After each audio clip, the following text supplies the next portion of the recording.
Mutti setzt mit den Kindern im Garten Salat. Mutti, danke Sie vor. Hey, bist du sicher? Ja, das Nest ist leer. Oh nein, sind die schon ausgeflogen?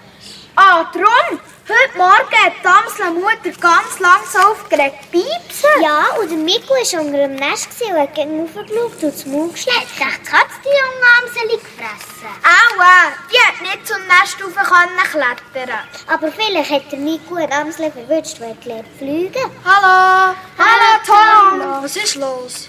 Die Amseln sind fort. Vielleicht hat sie eine Katze gefressen. Hey Noemi, gibst du mir noch ein paar Sätzchen? Das könnte sein. Da unter dem Weg liegen ganz viele Federchen. Wo?